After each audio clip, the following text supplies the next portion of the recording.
suffering is a huge part of our experience, right? I think a restaurant's function is there to make people feel better, transport them into a space where they're released from that responsibility of experiencing that pain. My hope when someone first walks in the door is that they go,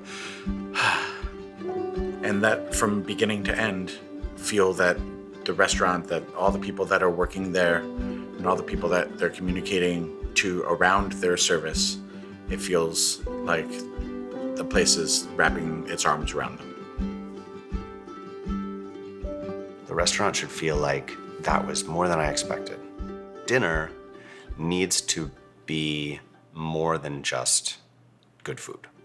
It's not just about the flavor. There's so much more that goes into it. There's so much more that goes into it at the farm.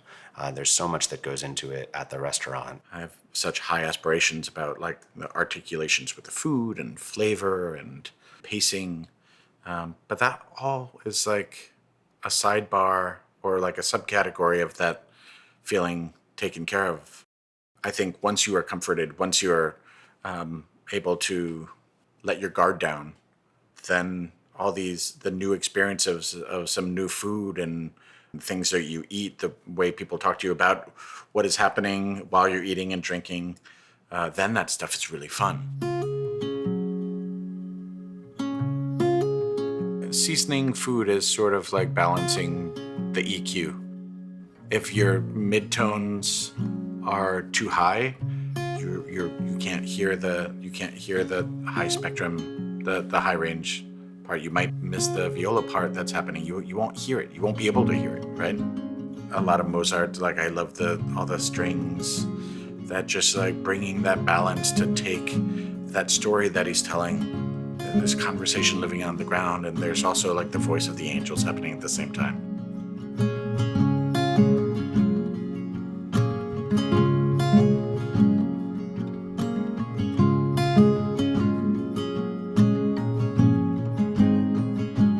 If I'm making a meal for you, I want you to be able to feel the soul of what was behind what you're experiencing. The flavor is to inhabit your palate in a round and full way where I'm balancing the food so it's hitting these different notes. I also want to surprise you with food hitting different parts of the palate at different times so that you can be delighted.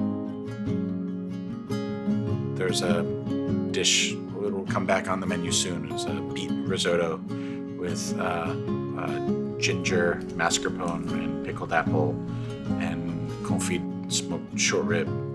You know the short rib is going to be smoky and rich, and you know what sort of mushy rice tastes like, what risotto tastes like.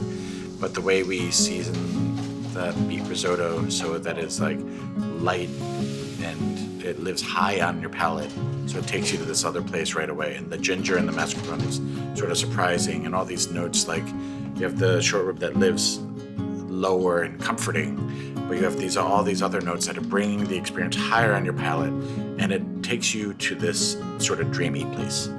And I want, when you eat my food, that I am taking you to that dreamy place with all the dishes, so that you can experience it, you can experience the comfort, but it's not that one note of comfort, that there is a place that evokes thought and lightness and maybe something else.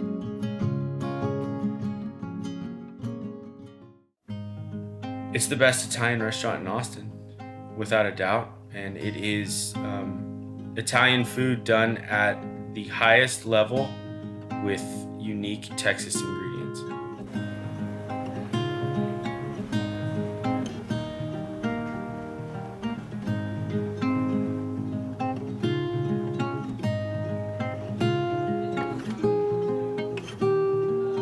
They are so focused on working with local food producers, whether it be from a produce or protein standpoint or even beverages, everything. Where we get our ingredients, how we source, was one of the places that Fiore and I initially talked about where there would be no compromise. That's how we've ended up making as much in-house as we do. I want to use products that are grown by people that I know.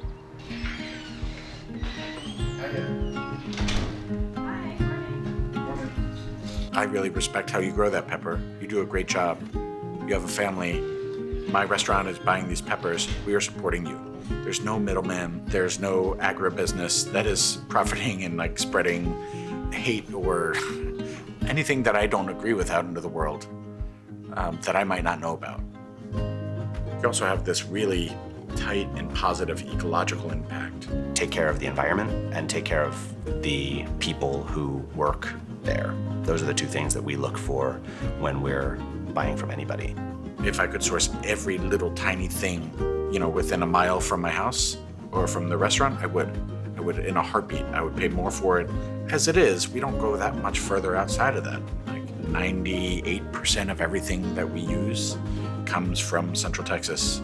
You inspired me with this celery. Myself. Can I put a celery salad on the menu? Yeah.